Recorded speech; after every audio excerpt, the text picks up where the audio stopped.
दूध, जिसकी हर कॉन्टिनेंट में खपत है। और अगर आप मिडिल ईस्ट में रहते हैं तो हो सकता है कि आपके यहाँ दूध आता हो यहाँ से। ये है सऊदी अरेबिया में अल मराई की मेगा फैक्ट्री। कई बार तो समझ नहीं आता कि ये मूव क्या हो रहा है, आसपास क्या हो रहा है। इतनी बड़ी जगह है ये। इस मेगा फैक्ट्री में दूध की लाखों बॉटल्स तैयार होती हैं। यहां से सिर्फ दूध ही बाहर नहीं जाता, योगर्ट्स, चीजेस और जूसेस का भी यहां बड़े पैमाने पर प्रोडक्शन होता है। इस फैक्ट्री में छत तक हाई टेक इक्विपमेंट लगे हुए हैं। मैं यहाँ काम पर बड़ी बड़ी मशीनों से खेलता हूँ। इतने बड़े पैमाने पर मिल्क डिलीवर करने के लिए जरूरत होती है मेगा फैक्ट्रीज की।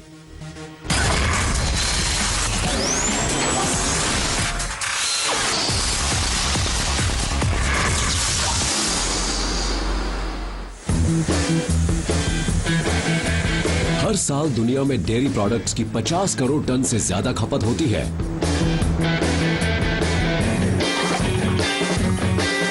और सऊदी अरेबिया के सबसे बड़े खिलाड़ियों में से एक है अल मराई डेयरी।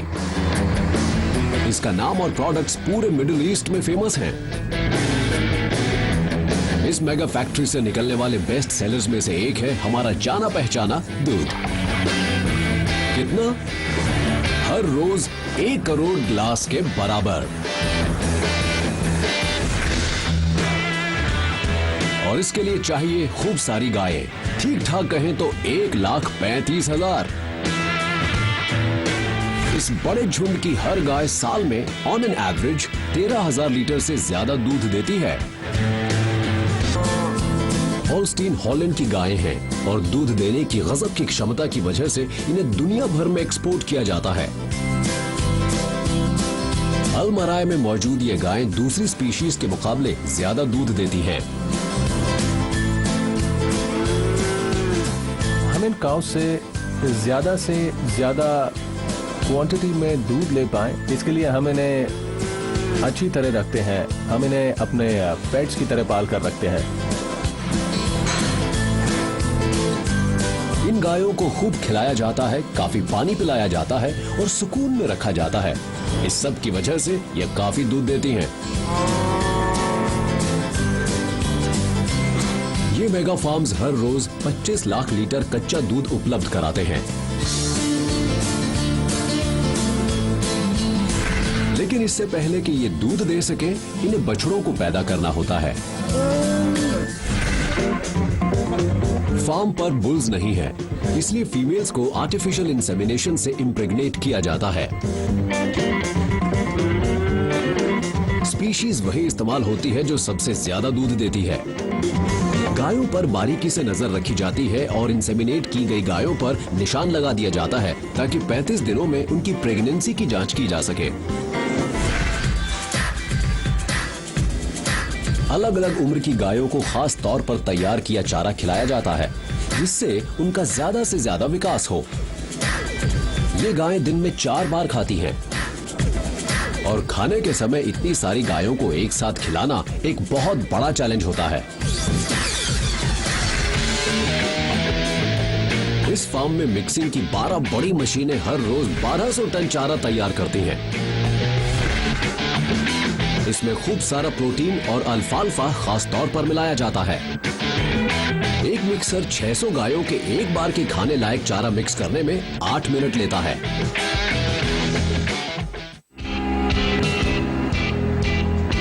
चारे का जैसा मिक्स होता है उसके हिसाब से ट्रक इसे गायों के बड़े या छोटे बछड़ों तक पहुंचाते हैं। एक दिन में वो तकरीबन 50 किलो चारा खाते हैं और इस सब का वक्त पर डिलीवर होना और प्रिसाइज होना बहुत जरूरी होता है।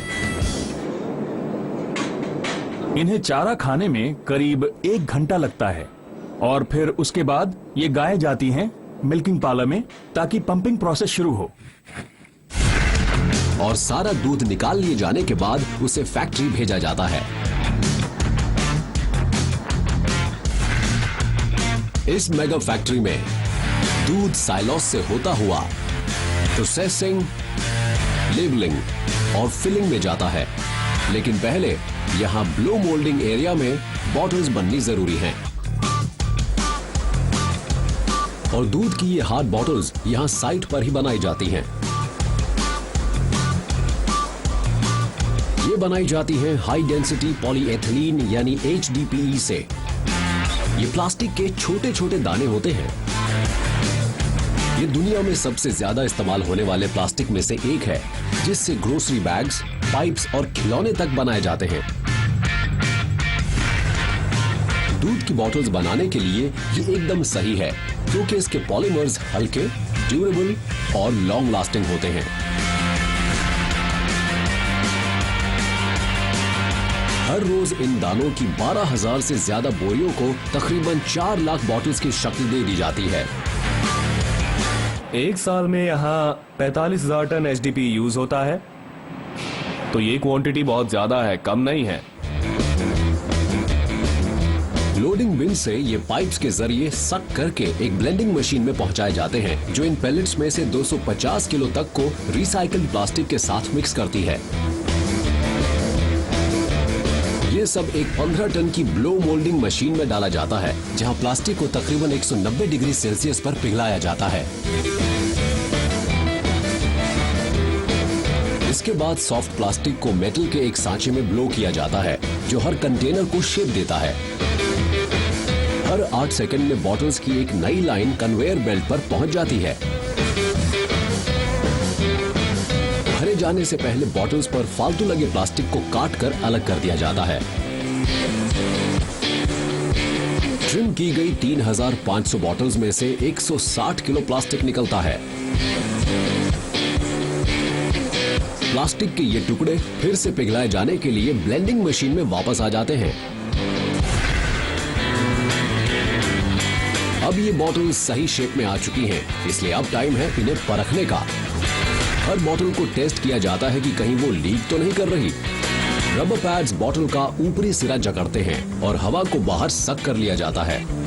छेद होने पर एक सेंसर उसे पकड़ता है और मशीन ऑटोमेटिकली रिजेक्ट हुई बॉटल्स को रिसाइकलिंग बिन में डाल देती है। अब जब ये दूध की बॉटल्स तैयार हैं और लाखों कस्टमर्स इंतजार कर रहे हैं, ऐसे में आखिर गाय से दूध बॉटल तक कैसे पहुंचाया जाता है? यहाँ मेगा फार्म पर अब टाइम है दूध निकालने का। एक ऑटोमेटिक सिस्टम इस्तेमाल करके बिजली की तेजी से दूध निकाला जा सकता है। इस पार्लर में एक बार में 300 गायों का दूध निकाला जा सकता है। अब ये जो प्रोसेस है ये दिन में 4 बार होता है और इसमें 6 घंटे लगते हैं।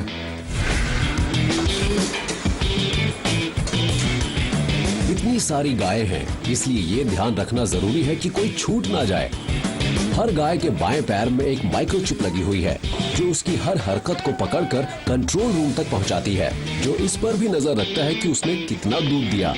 दूध निकालने के ये डिवाइस इस तरह काम करते हैं जैसे गाय का बछड़ा दूध पीता है। इस पल्सेशन से दूध तेजी से बाहर आता है और इस पूरे प्रोसेस में सिर्फ 12 मिनट लगते हैं और एक गाय एक दिन में 90 लीटर तक दूध दे सकती है। इसका मतलब ये हुआ कि इन 6 मेगा फार्म से रोजाना 25 लाख लीटर से ज्यादा दूध मिलता है। मतलब हर गाय से दूध के तकरीबन 400 ग्लास। दूध निकालने के बाद हर बार थनों पर छिड़काव किया जाता है, जिससे कि कोई बैक्टीरिया इन्फेक्शन ना पैदा कर सके।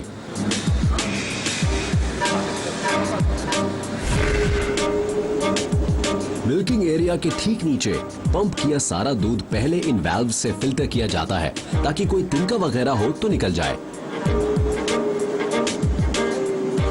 इसके बाद ये एक स्टेराइल पाइप से होता हुआ होल्डिंग एरिया में पहुंचता है, जहां इसे 3 डिग्री सेल्सियस पर ठंडा किया जाता है, ताकि कोई माइक्रो ऑर्गेनिजम्स पैदा ना हो पाए।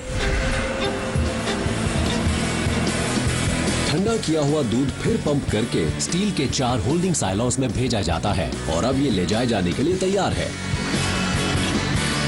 कुछ ही घंटों में इसे रेफ्रिजरेटेड टैंकर्स में भर दिया जाता है, जिसकी कैपेसिटी 30,000 लीटर्स होती है।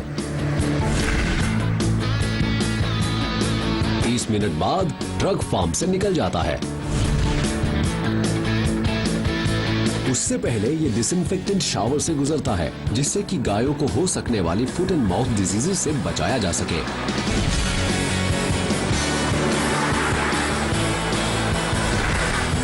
इस 30 मिनट के सफर की मंजिल है 2 प्रोसेसिंग प्लांट्स, जहां पर असली एक्शन शुरू होता है।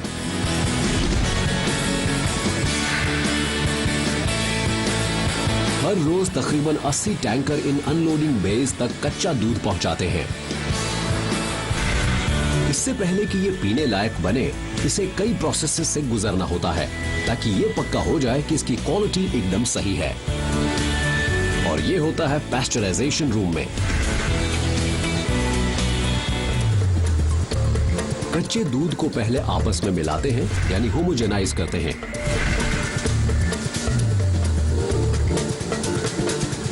इसके लिए दूध गुजरता है पाइप्स, सेंसर्स और टेम्परेचर गेजेस के एक नेटवर्क से, ये पक्का करने के लिए कि दूध की क्वालिटी बढ़िया है और ये सारा एक जैसा है।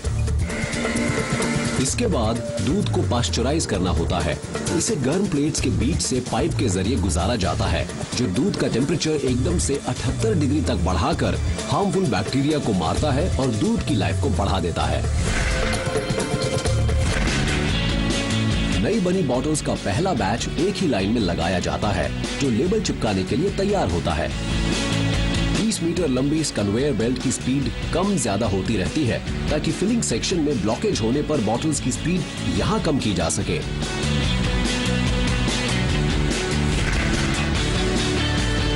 हर घंटे लेबल्स का एक रोल 16,000 बॉटल्स पर चिपकता है। लेकिन इससे पहले कि कोई बॉटल भरी जाए, ढक्कनों का बनाया जाना जरूरी होता है। हमारी प्रोडक्शन कैपेसिटी को जाहिर है लाखों में नापा जाता है।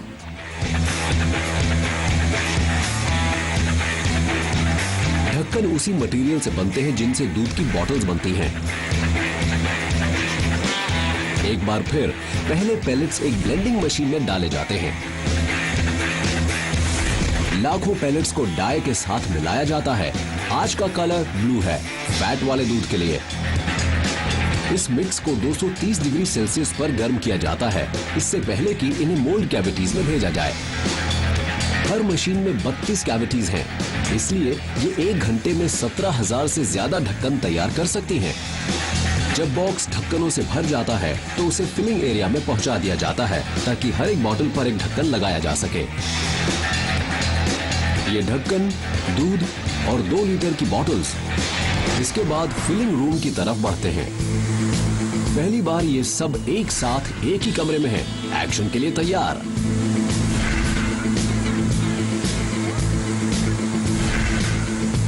दूध को जहां होमोजेनाइज और पैस्चराइज किया गया था, उस प्रोसेसिंग रूम से पाइप्स सीधे फिलर बोल तक आते हैं। ठंडा ताजा दूध यहां रोक कर रखा जाएगा जब तक बॉटल्स नहीं आ जाती।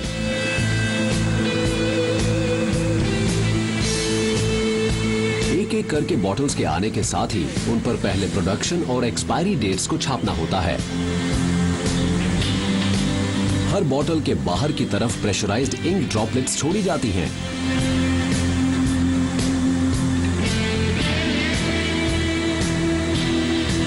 जिससे ये डेट स्टैंप्स बनती हैं। ये मशीन 1 घंटे में 70,000 से ज्यादा बॉटल्स पर डेट प्रिंट करती है।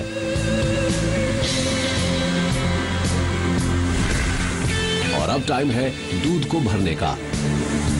हर बॉटल फिलर बोल के नीचे से गुजरती है और एक मैकेनिकल लिफ्टर इसे एक नोजल से जोड़ देता है, जो दूध भरना शुरू कर देती है। हर बॉटल को भरने में तकरीबन 4 सेकंड लगते हैं। देखिए, इस मिल्क फिलर की कैपेसिटी है 15,000 containers per hour. Bottle filling और सीलिंग पूरी तरह से ऑटोमेटिक है, जो बिना किसी मैनुअल लेबर के ऑपरेट होती है। एक चक्कर में 60 बॉटल्स भरी जाती हैं और उन पर फौरन ढक्कन लगा दिए जाते हैं। बॉटल के ढक्कनों का एक बॉक्स कैप फीडर में खाली किया जाता है, जो उन्हें एक के पीछे एक लगाता जाता है। एक ही बार में कैप शूट उन्हें नीचे उनकी जगह पर गिरा देता है। प्रेशराइज्ड एयर ढक्कन को बॉटल पर दबाती है, जिसके बाद एक स्प्रिंग डिस्पेंसर इसे ऑटोमेटिकली रिम के साथ जोड़ देता है।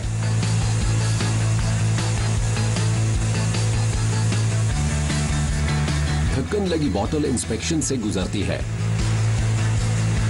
खराब ढक्कन लगी बॉटल्स को मैन्युअली हटा दिया जाता है।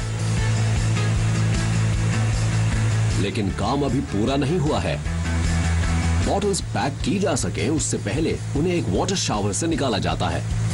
इससे यह पक्का हो जाता है कि बॉटल्स पर अगर कहीं दूध गिरा हो तो वो साफ हो जाए। बॉटल्स भर जाने पर इन लाखों प्रोडक्ट्स पर नजर कैसे रखी जाती है? इसका जवाब है बेहद बड़ी खास तरह की स्टोरेज फैसिलिटी।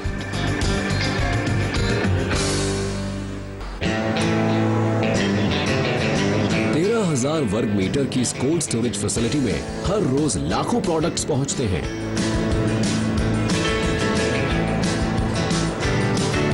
इसमें 3 सेक्शंस हैं, जिनमें 2,35,000 क्रेट्स तक रखे जा सकते हैं। यहां सबसे इंपॉर्टेंट चीज है स्पीड। इन ताजा प्रोडक्ट्स को फैक्ट्री से कस्टमर्स के दरवाजे तक पहुंचाने में टाइमिंग की बहुत इंपॉर्टेंस होती है।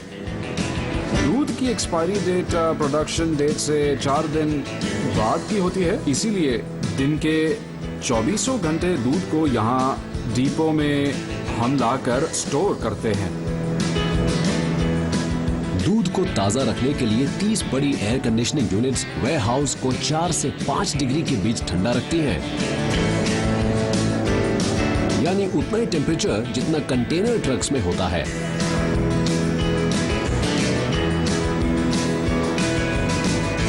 हर रोज 12 मीटर के ये 150 ट्रक पूरे रीजन में मौजूद डेपोज के लिए निकल जाते हैं।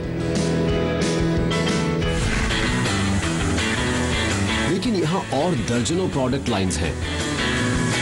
इनमें से कुछ हैं जूसेस जैसे ऑरेंज, मिक्स्ड बेरी, मैंगो और एप्पल।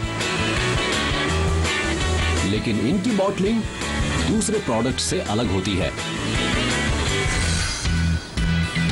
लेकिन यहां से निकलने वाले हर प्रोडक्ट को रेफ्रिजरेशन की जरूरत नहीं होती। कुछ डेयरी प्रोडक्ट्स को एक और प्रोसेस से गुजरना पड़ता है, जो इन्हें बिना ठंडा किए 6 महीने तक एकदम सही रखता है। और ये है अल्ट्रा हाई टेम्परेचर या UHT प्रोसेसिंग। इसे बाहर भेजना आसान है और कोल्ड टेम्परेचर्स पर स्टोर करने की ज़रूरत नहीं होती। मतलब ये कि कोई भी आदमी प्रोडक्ट को इस्तेमाल करने के लिए इन्हें नॉर्मल रूम टेम्परेचर पर स्टोर कर सकता है। UHT प्रोसेस पैस्चराइजेशन और होमोजेनाइजेशन से शुरू होता है, वैसे ही जैसे ताजा दूध के साथ होता है। लेकिन फिर इसे एक और प्रोसेस से गुजारा जाता है, ये पक्का करने के लिए कि ये लंबे वक्त तक पीने लायक रहे।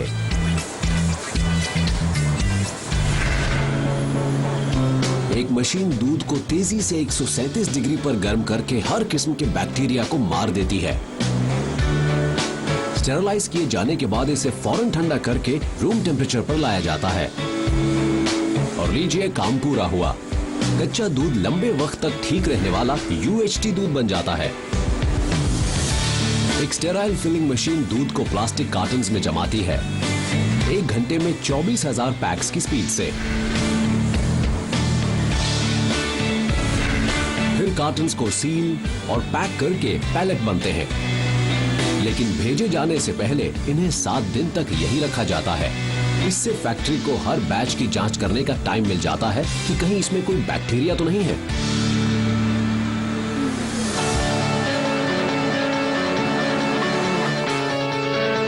ऑन साइट लैब में टेक्नीशियंस फैक्ट्री से आए सैंपल्स की टेस्टिंग करते हैं।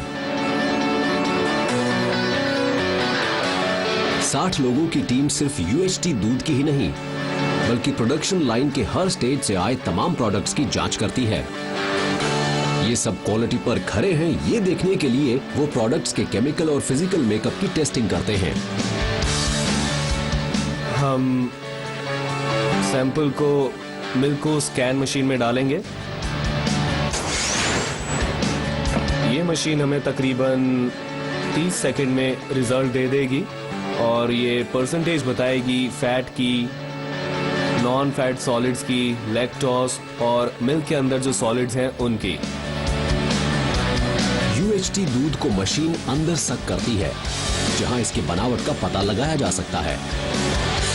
ये बैच टेस्ट में पास हुआ।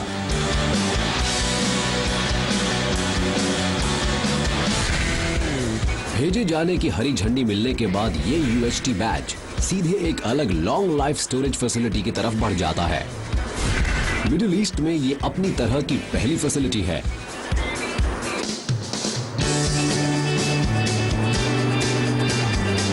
$7,700 स्क्वायर मीटर की ये फैसिलिटी 5 स्टैकर क्रेन्स इस्तेमाल करती है, जो 22 मीटर ऊंचे रैक्स पर ऊपर नीचे होती रहती हैं। 3 ऑटोमेटिक ऑपरेटिंग सिस्टम्स क्रेन्स को ये बताते हैं कि आने वाले हर प्रोडक्ट को कहां पर स्टोर किया जाना है और बाहर जाने वाले हर पैलेट को कब जाना है। प्रोडक्ट्स को रखने के 15,000 से ज्यादा अलग अलग होल्डिंग ब्लॉक्स होने की वजह से इस सिस्टम को हर बैच की जानकारी रखनी होती है। एक यूनिक बारकोड पर हर पैलेट की खास जानकारी होती है। पैलेट के आगे बढ़ते हुए ये जानकारी सिस्टम के जरिए ऑटोमेटिकली अपडेट होती रहती है। एक पूरी तरह से डिजिटल रोबोटिक सिस्टम के मायने हैं भूल की कोई गुंजाइश नहीं।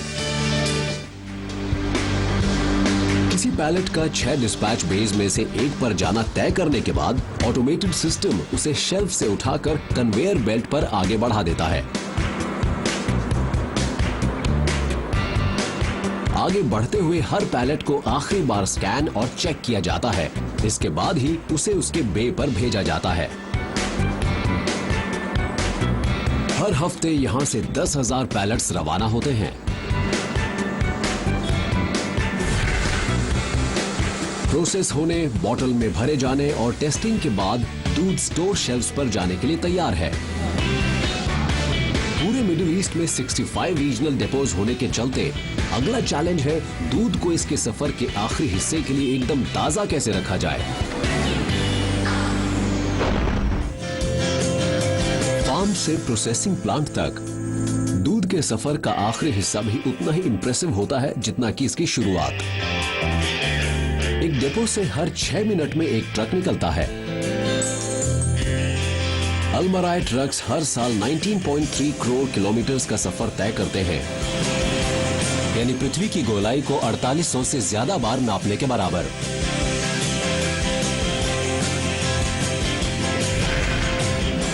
सऊदी अरेबिया की कैपिटल रियाद की एक सुपरमार्केट तक का ये सफर तो छोटे सफर में से एक है, लेकिन जहां जहां ये ट्रक्स रुकते हैं वहां हर स्टोर पर सफर का आखिरी स्टेप एक सा ही होता है। ड्राइवर्स प्रोडक्ट्स को उतारते हैं और उन्हें सीधे चिलर शेल्फ्स पर रख दिया जाता है और इसी के साथ पूरा होता है ये प्रोसेस। गाय से सुपरमार्केट शेल्फ तक इस तरह बनाता है अल्मराई दूध और दूसरे प्रोडक्ट्स अपने लाखों कस्टमर्स के लिए।